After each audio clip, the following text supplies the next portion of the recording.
மணப்பெண்ணின் பிரத்யேகமான திருமணம் விவாஹா தி சென்னை சில்க்ஸ்.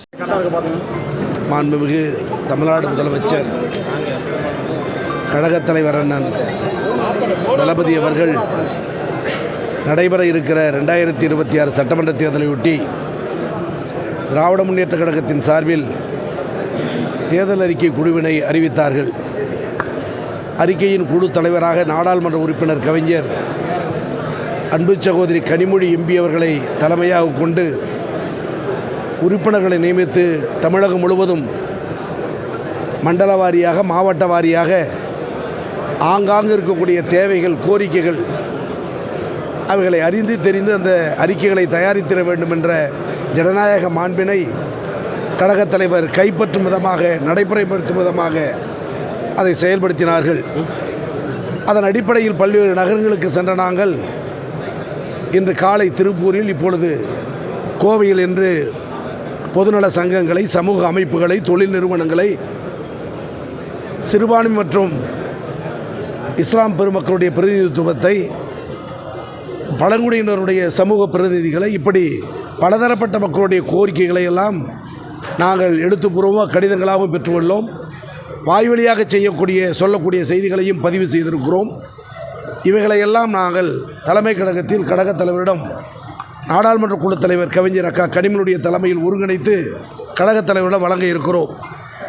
காலையில் நடந்த நிகழ்ச்சிக்கும் இப்பொழுது நடக்கக்கூடிய இந்த நிகழ்ச்சிக்கும் பெருந்தளவான பொது நிறுவனங்கள், சமூக அமைப்புகள், ஆர்வலர்கள் வருகை தந்து ஆயிரக்கணக்கான கோரிக்கைகளை, மனுக்களை எங்களுக்கு வழங்கியிருக்கிறார்கள்.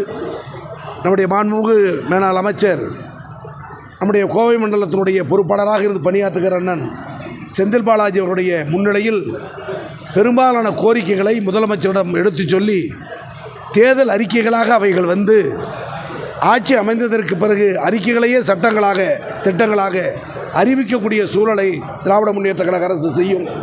சொன்னதை செய்வோம், செய்வதை சொல்வோம் என்று சொன்ன நம்முடைய முதல்வர் சொல்லாததையும் செய்கிற சாதனைகளை செய்து கொண்டிருக்கிறார். எனவே மக்கள் நம்பி வருகிறார்கள், பொதுநல நிறுவனங்கள் நம்பி வருகிறார்கள், சமூக அமைப்புகள் நம்பி வருகிறார்கள், வர்த்தக சங்கங்கள் நம்பி வருகிறார்கள்.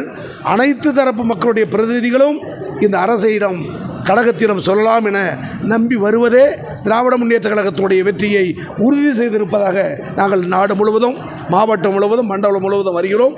அந்த வகையில் மக்களின் ஆதரவு தேர்தல் அறிக்கை குழுவுக்கு மகிழ்ச்சியை தருகிறது. அந்த மகிழ்ச்சியை செயல்படுத்தும் விதமாக முதலமைச்சரிடத்தில் நாடாளுமன்ற குழு தலைவர், நம்முடைய அறிக்கை குழுவினுடைய தலைவர் அக்கா கனிமொழி தலைமையில் ஒப்படைப்போம். இன்றைக்கு 3 மாவட்டங்களை சார்ந்த பொதுமக்களை, நிர்வாகிகளை, சமூக அமைப்புகளை, பொதுநலச் சங்கங்களை சந்தித்திருக்கிறோம். ஒவ்வொரு மாவட்டத்திற்கும் ஒவ்வொரு தேவைகள், கோரிக்கைகள் வந்த வண்ணம் இருக்கிறது. நீலகிரி மாவட்டத்தை பொறுத்தவரை அங்கு இருக்கக்கூடிய தேயிலை பிரச்சனை, தொழிலாளர் பிரச்சனை, அவர்களுக்கு அனுமதி தர வேண்டிய அந்த டிஆர்டிபியினுடைய அனுமதி, இவைகளை குறித்த கோரிக்கைகள் நிரம்ப வந்தது. அதே போல் நம்முடைய கரூர் மாவட்டத்தில் தொழில் வளர்ச்சிக்கு என்னென்னலாம் செய்ய முடியும் என்பதை வளரும் கரூர் என்ற தலைப்பிலேயே நம்முடைய பஸ்கள் பாடி கட்டுதல், அதனுடைய உள்கட்டமைப்பை செய்யக்கூடிய பணிகள் இருக்கிறது. அதேபோல் ஜவுளி, அதேபோல் கொசுவலை போன்ற பல்வேறு தொழில் செய்யக்கூடிய நகரமாக, மாவட்டமாக கரூர் இருக்கிற காரணத்தால் அவைகளுடைய வளர்ச்சிக்கு நீங்கள் செய்து தர வேண்டும் என்ற கோரிக்கைகளை வைத்தார்கள். நம்முடைய கோவையிலே ஏற்கனவே பல்வேறு வளர்ச்சியடைந்த நகரமாக கோவை இருக்கிறது. அந்த கோவைக்கு தமிழக முதலமைச்சர் நிறைய திட்டங்களை அறிவித்திருக்கிறார். ஜவுளித்துறை சம்பந்தப்பட்ட, சாயப்பட்டறை சம்பந்தப்பட்ட தொழில் நிறுவனங்களுடைய கோரிக்கைகளையும் பெறப்பட்டிருக்கிறோம். எனவே 3 மாவட்டத்துடைய கோரிக்கையும் முதலமைச்சரிடம் எடுத்துச் சொல்லி அறிக்கையாக வெளியிட்டு அரசு அமைந்ததற்கு பிறகு சட்டத்திட்டங்களாக நிறைவேற்றி தருவோம். தேர்தல் அறிக்கை பொறுத்த வரைக்கும் கொங்கு மண்டலத்துக்கு இந்த தேர்தல் அறிக்கை எந்த அளவுக்கு ஒரு முக்கியத்துவம் வாய்ந்ததாக? திராவிட முன்னேற்ற கழகத்துடைய தேர்தல் அறிக்கை என்பது முன்னாள் நிதியமைச்சர் சொன்னதைப் போல ஒரு தேர்தலின் கதாநாயகன். வேட்பாளர் எப்படி முக்கியமோ அதைவிட முக்கியமாக திராவிட முன்னேற்றம் கருதுவது தேர்தல் அறிக்கை. எனவே முத்தாய்ப்பான அறிக்கைகளை இப்பொழுதே திட்டங்களாக வழங்கி வருகிற முதலமைச்சர் இந்த சாதனையை, தேர்தல் அறிக்கை தான் சாதனையை முறியடிக்கும் என்ற நிலையில் தான் தேர்தல் அறிக்கை விளங்கும். 10 ஆண்டு காலம் மத்தியிலும் மாநிலத்திலும் ஆளக்கூடிய கட்சிகள் இந்த வாக்குறுதிகளை செய்திருப்பார்களா என்பதை அவர் மனசாட்சிக்கே தெரியும்.